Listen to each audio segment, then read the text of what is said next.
go. I do believe we are live, so I'll say indeed. And greetings unto you, beloved and holy friend. I thank you for finding yourself in this space alongside me. I am sitting indoors. The outdoors is hot. That's like the extent of my reasoning. And I just did yoga here as well. And it is comfortable enough. And it is also far further ish away from the noise being created outside. I do have my noise cancellation features on, so I'm sure it should isolate most of the noise at least.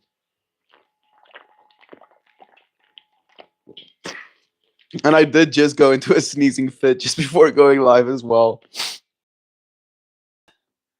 Being proudly present, you know?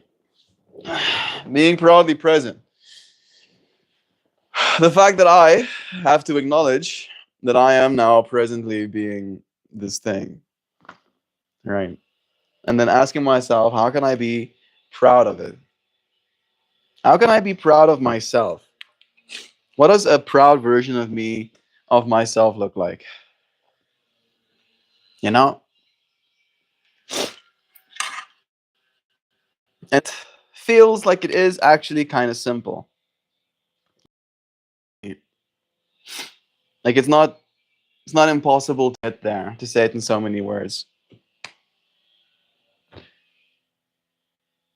Maybe, and this is technically the teaching I was giving in the yoga today. Maybe the thing to be proud of is simply that we are present, right? Finding some sort of pride in simply existing. At least that's what I feel I've been called to do. I tend to be very critical of myself at the very least. I need to go get a fan. It's too hot. Like it's hot in a way where it's like it definitely is the allergies as well, but I can feel like my whole demeanor being like, "Ugh." Since I have noise cancellation, I'm hoping that fan noise won't be that deal. But then I'll return in a second for you, friends. There we go.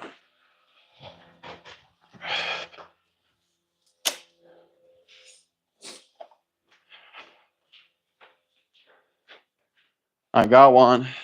It's gonna be a small one, but it should help.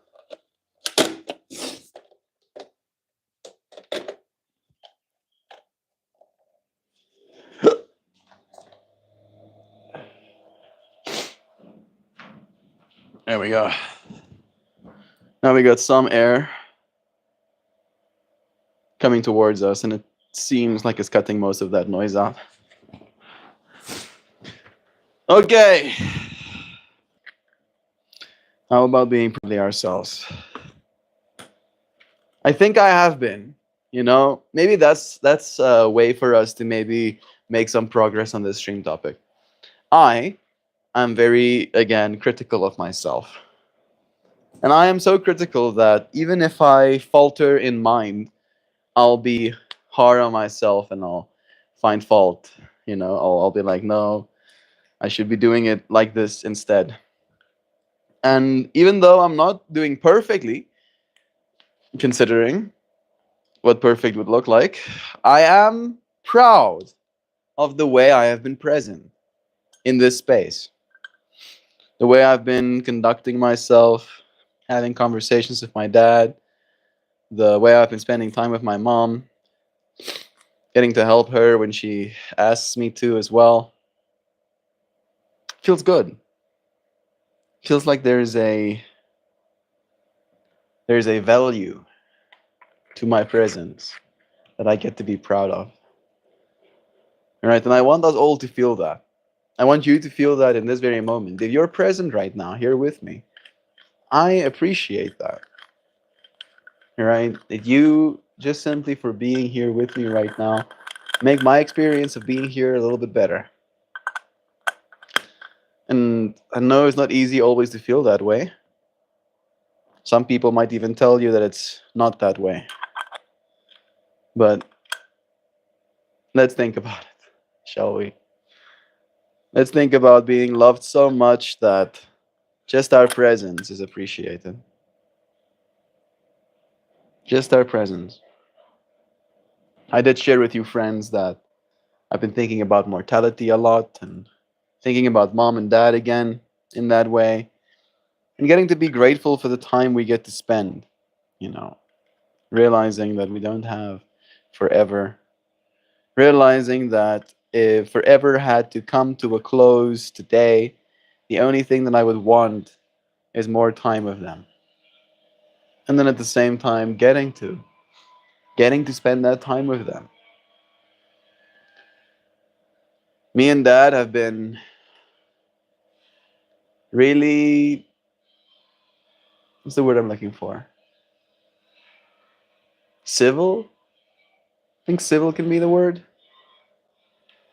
Balanced, all right? We've been pretty chillaxed for the most part. And it's been nice getting to be relaxed in that way, having conversations with him. He's looking for work again. And I think he has an interview on Monday with some people. And he went through the process of getting a bunch of other people to type him up letters of recommendation. And then he tells me a little bit about these letters of recommendation. And you can see, like, there's a lot to tell because it is the last 20 years of his life, basically, as it was written, as it was summed up by all of his employers before. And then getting to see what his employers thought of him, what his employers, believed his character to be. And there is this experience, if you will, of like seeing my dad, right? Getting to be proud. I even said those words directly to him. Getting to be proud of my dad for the person he presently is. I feel ever since I've been taking a role of support and encouragement of my dad, our relationship has been better as well. And I feel for the longest time it was hard for me to be supportive and encouraging of my dad because I didn't feel like he did that for me. All right. And I could have waited my entire existence for him to start, but it feels a lot more rewarding for me to do it first. Me and dad really civil. Oh boy, that doesn't sound stable. It actually does feel pretty stable, interestingly enough, Sam. Like we're like kind of like, to say it in so many words, like we're cohabitating, you know? It's like we're aware that we're both existing and we're aware that we're both existing in this space.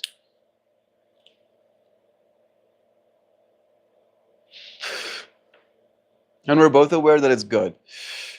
At least that's the way it feels. It feels good. It feels good to be around family. It feels good to be appreciated. Feels good to be validated in the way that it's sometimes my responsibility to validate my parents as well. My mom and I do tend to disagree on, and my mom tends to make me get very wrapped up thinking about things. I see your little heart, Lozana. It's nice having you. Right? And we lose the wider perspective. And as you friends know, as we try to be in this space as well, when someone shares a certain side of the extreme with me, hey Pojo, it's nice having you, bro. When someone shares a certain extreme with me, it feels like it's my responsibility to share the other side of that extreme. And then my mom will share an anecdote with me, a story, an experience that she had that she feels a certain way about. And I'll get to listen to her. And I do try to listen intently. And then upon listening, the opportunity arises for me to add some perspective, right? Where there will be a narrative generated, a story will be told within the self about the circumstance, about what's happening, about why it's happening, about what we're feeling about this thing that happened. And then I get to be the outside observer. I get to see both sides, right? I get to see the side that has been communicated to me, and I get to see the side that has been uncommunicated that I can, at least in my own way, try and understand. And it does feel like it's the same thing I've been doing this whole time, but it's like I've gotten better at it. I've gotten better at being present with those conversations and redirecting the energy.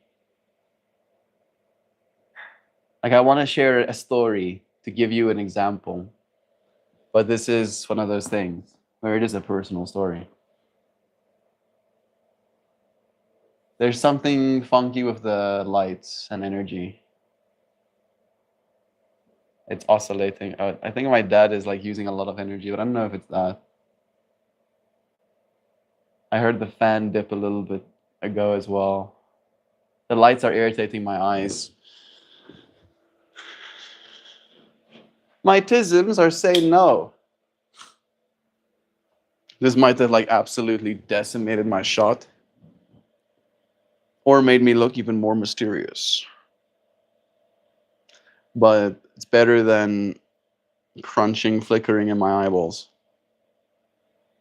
So the story goes, my mom starts telling me about what she feels. What she feels is the lack of care in her life. The fan is switching itself on and off. I think it might be a heavy weather thing as well.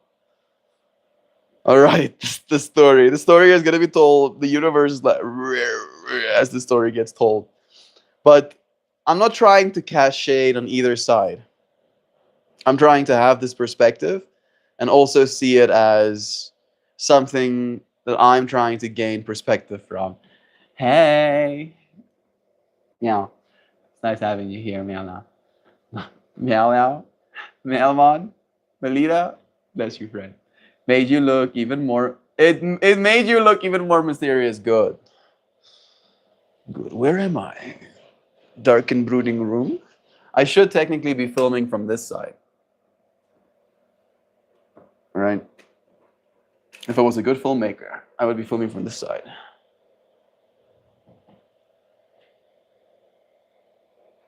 It was a cool evening. Johnny counted the rounds in his revolver. 5. The night before, he knew something did happen, but he was not there for it. Not as himself, at least. Okay, this story. Yeah, cool haircut. It's true. I have less hair now. This is truth. I don't know. Part of me is like, maybe I shouldn't be telling the story, right? Maybe the reason in all of this, I shouldn't be telling. I'll tell the story anyway. So my mom tells me that she feels like she is not important, right? That she doesn't matter, that my dad doesn't care about her. And then I'm like, uh-huh. How so? Do tell. Why do you feel like that? And then she tells me the story about a a bump, a bubble on her tire. She drives a relatively nice car. It is a second-hand car, wasn't bought new, but when it was new, it used to be nice. It's a Volkswagen Tiguan, if you know cars, right? I think it's a nice car. It drives, right? And my dad did buy my mom this car. My mom can't afford a car for herself. That was something my dad did for her. But then she drives the car and she hits a like hole with her car. And then because of the hole she hit, it makes a big ass bubble on the wheel. Not big enough to be, like done. The tire is not officially KO'd, but big enough to be visible. Big enough to appear like a problem. And then she's telling me about how she just wanted she just wants the tire replaced. But the tire replacement right now is a lot of cash, right? And things fluctuate and my dad is looking for work again. So like things are as they are. My dad tried to plant some grass. Didn't work out. So like capital, right? Capital. And I know my dad is like super stressed about this stuff like all the time as well. Like I can be as well. I gained a lot of sympathy from my dad this year, being in the position that I was in. So I started listening, right? And I continue listening to the story. And my mom tells me about how some time passes and the wheel hasn't been fixed yet because the money hasn't been spent yet, to say it in so many words. And her brother comes over to visit. And upon arriving here and seeing the tire, uh, like he couldn't let my mom continue driving like that. Right? That's the verbiage. And I get it. I get it. Right? Like it's big brother wanting to keep his sister safe. Right? I won't stand for you being unsafe as an archetype. But then I share this perspective of my mom, right? And I feel like this is what I've been trying to do, and this is what I've been getting better at. I share this perspective of my mom that in the world of a masculine identifying entity, and my uncle, my mother's brother, very much is, we thrive. He's an engineer by trade as well. We thrive on solving problems, right? It's like one of the things that we almost like proactively do is we spot problems in our world and we try and solve them. And something as simple as a tire having a spot on it, right, is a very simple problem to solve, relatively speaking. You spend a few money and then you take car place and then they put new tire on and then Bob's your uncle, problem solved, right? But in that moment, and again it's true, relatively speaking, in that moment, right? Because the feminine perspective doesn't really care about the track record. It cares about what's happening right now, right? And in the right now, my mom perceived that her brother cares more about her than my dad, right? Cares more about her safety, cares more about her comfort, cares more about her being okay than my dad. And then I shared the perspective that technically that is like the easiest problem to solve, right? When it comes to safety and when it comes to security and when it comes to being taken care of, my dad has like done everything else, right? Like the 99.99999% of the taking care of. And then this tire is like one little fraction of just another thing that hasn't been taken care of yet, but will have to be taken care of eventually. And you would have to take care of it eventually, either or. But in that case scenario, right, it's this very small fraction of a situation. And in that very small fraction of a situation, my mom's brother was in the position to see that as a problem and potentially have it fixed, right? But it is again the matter of perspective, where I get to hold both sides actively. I get to be present. I get to be present with both sides of my parents. Seeing the part, seeing the dad that is also being taken advantage of in this world, right? Getting taken for a ride, to say it in so many words, and then seeing a mom, you know, that also is almost like experiencing the G-force of said ride, right? That is not happy about. But for the most part, the ride is holding together, right? Nobody has gone flying out of the ride. Nobody has fallen on the ground at Mach speeds. We're still continuing forward, cohabitating with loved ones that see this world in a different light than I do was a spiritual challenge, to say the least. We were able to bridge the divide by participating in labors of love. Yes. So, like, I'm so happy that you're saying that, because today for me, that was one of the things that I had to do. I think one of the labors of love for my dad and for my mom is presence, right? Is quality time. And upon my dad coming to me today and telling me about all of these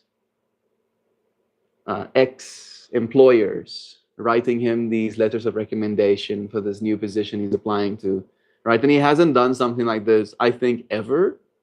I've never seen him do something like this, but now he did, right? For his last 20 years, he called up all of these guys and they actually emailed him, letters of recommendation. And then I sat down. I sat down today and I read them. I read them. And it was beautiful. It was something that made me proud. And I could have listened to my dad tell me the story about, these letters of recommendation. I could have been like, cool story, Dad. And then, left it at that. But realizing that for me, the best way for me to relate to my dad and to make him feel important, because that is ultimately what we're doing here, right? That we are human beings and we all want to feel important. And if you can make other people feel important, that's what you should be doing, right? And it's a little bit more complicated than that, but that is simply what it boils down to. Yeah, a little bit better again. So yeah, I feel like I've been more present in that experience of being present with my family members. And I think a bunch of things changed, myself included.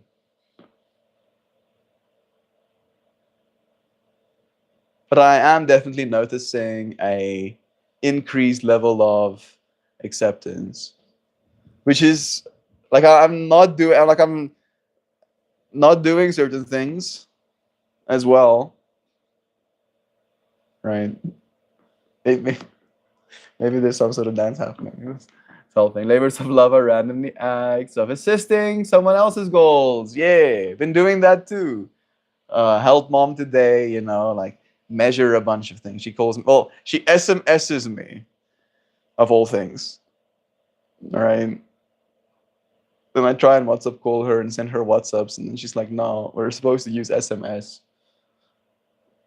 I think she's making some tablecloths or something for the table surfaces. So I had to measure everything's out of tape. And in that way, right, I felt good in being able to help mom with her goal. I've been helping her with her baking stuff as well.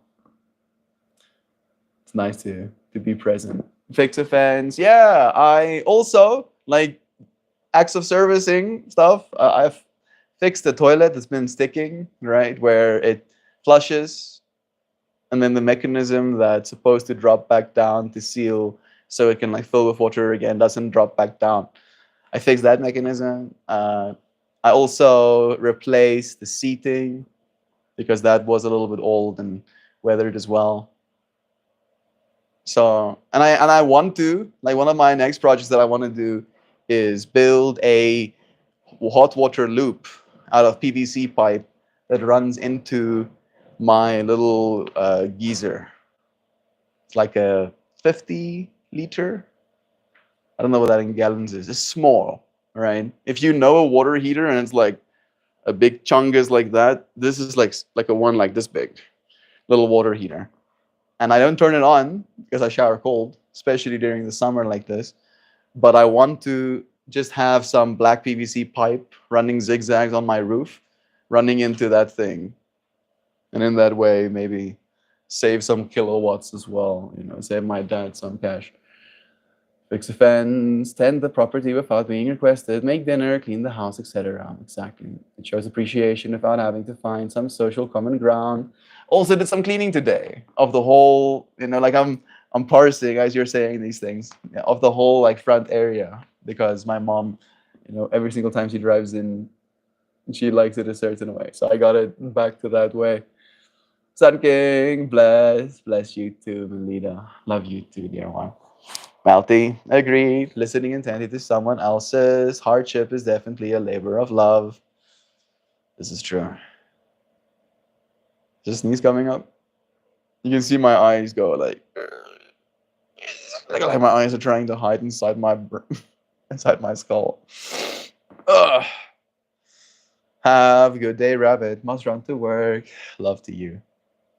LA, we'll see you soon. Melty, we're on the same page on this one. I trust we are, Brother Bear. It is hard. It is hard to do these things, but it's also not.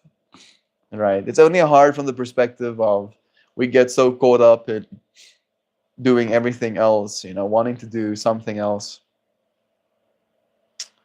You can make a big difference in perception by spending 20, 40 an hour a day, 20 minutes, 40 minutes, an hour a day, attending. Like that is taking the whole philosophy of tend to the flowers, right? I want to have one of those shirts myself. I think LA has a tend to the flower shirt. All right. What am I feeling right now? I'm feeling present. And I'm feeling proud to be present.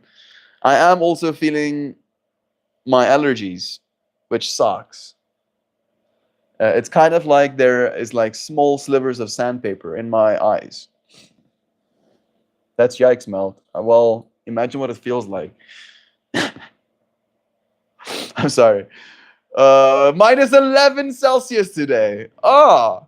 Stay inside today. Is that what you mean? Why do I live in a place where the air hurts my face? I'm feeling cold. I mean, if it's minus 11 Celsius and you weren't feeling cold, I think, you're on your way to die or something. Soup today, Doc.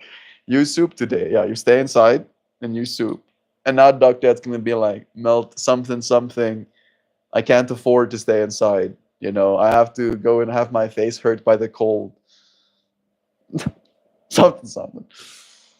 Oh, no, I hope you're on your way to die.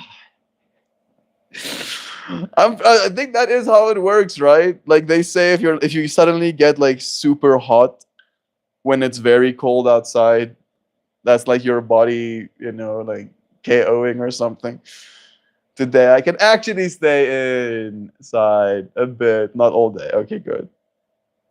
Okay, good. Yes. Is Milani gonna be home as well? Paradoxical heating. Hey, it just started raining outside.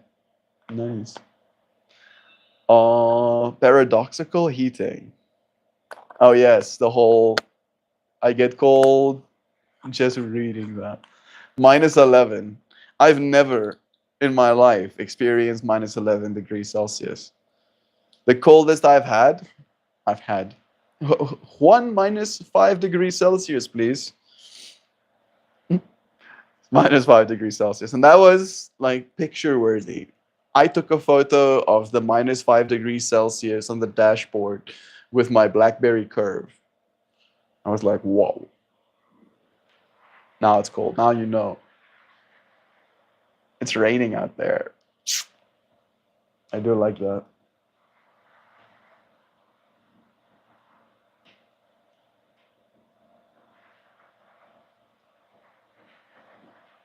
You can smell the petrichor. No, Melanie is at school.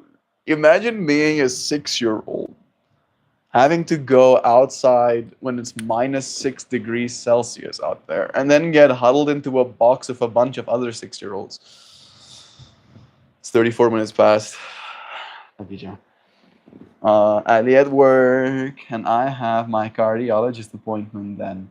Probably some chainsaw maintenance, but since Ali is not home, I'm doing that on the kitchen table where it's warm. Bitch, please, I can't get a coat on this kid.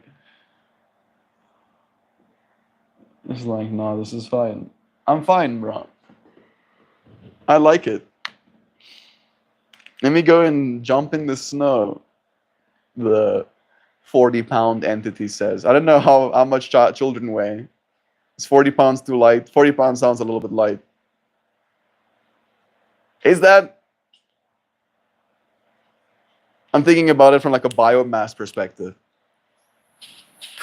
I tend to burn pretty hot, but I weigh 176 pounds.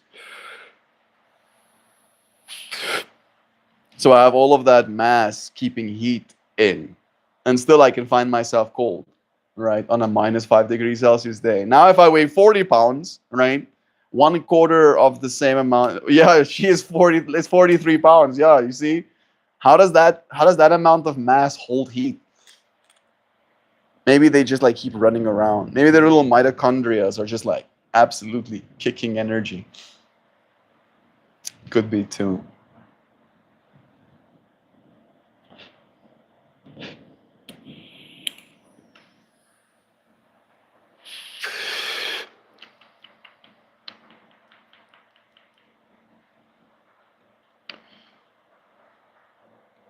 This bud is pretty strong.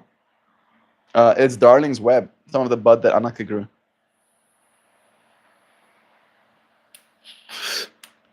Kids are furnaces. They are literally unbelievably warm. I think it is a mitochondria thing then, right? But explain why they eat so much as well. Some of them at least, teenagers especially. I remember I was insatiable as a teenager. I'm 176 pounds, but probably a foot shorter than you. You must have a lot more muscles than me, bro. I'm suddenly seeing Duck Dad as like a honey badger. Short and stout.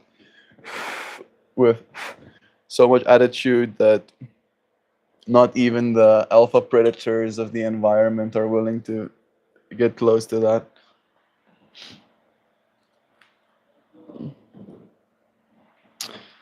Yeah. Presence and being proud. I am presently proud of the fact that we had this stream and we showed up for it. I'm going to end it here, and then I'm going to start the horizontal one. Thank you, friends, for joining me for this moment. I'll see you again real soon. Goodbye, everybody. Wait a second. Like Dad said, it's okay. I'm fat, but I'm fat for now. I've decided to start working out again. My new career demands me at peak performance. Bro, life demands you at peak performance. You being at peak performance just means that you're gonna life even harder. Oh yeah, life? You think you got some life? I'm like Jacobo Bacco now, Doc Dad says. All of us say. Thank you. Thank you, friends, for joining me. Sharing this moment. I'll see you again soon on the next one. Okay? Goodbye for now. Cheers.